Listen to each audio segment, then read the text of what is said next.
sıladım deyip gelsem, bilyen salkın paylarsın sen, şeydip keyfim çağlarsın sen, kalbim sana bağlarım men, doğdu öyüm ey ocağım, sensiz asla olmayacağım.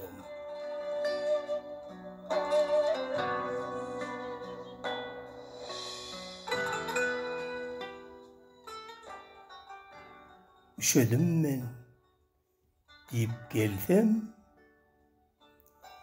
giyinden mana kucak gerip, yıladırsın mehr berip, ulaların pehim alıp, doğdu öyüm sen ocağım, sen ne mıdam toy soğucağım.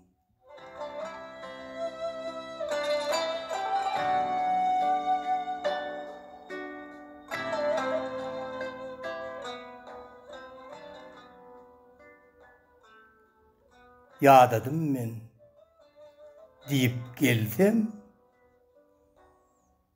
kalbi ağrım salarsın sen, yürek tarım çalarsın sen, erkim ellen alarsın sen, doğduk öyüm ey ocağım, vasfın yayıp men ögücüğüm.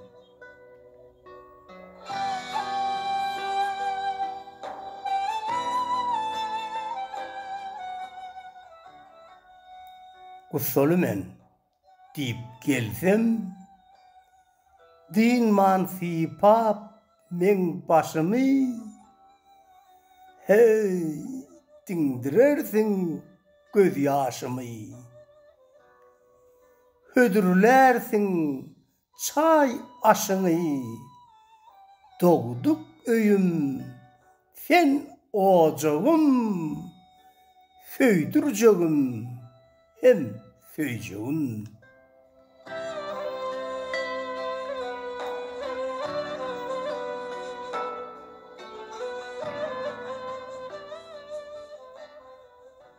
Eri daydır, halal isen,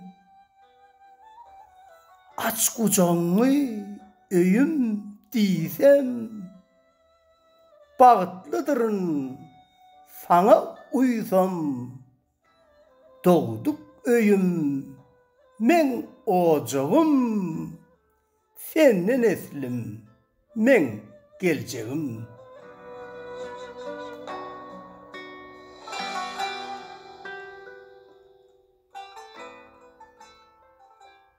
Boşluğu Maru Şahu Cahan Hazretinin 2025 yılın 23 yanvarına çıkan fanından alındı. Boşluğunu after okudu. Köp sağ olun.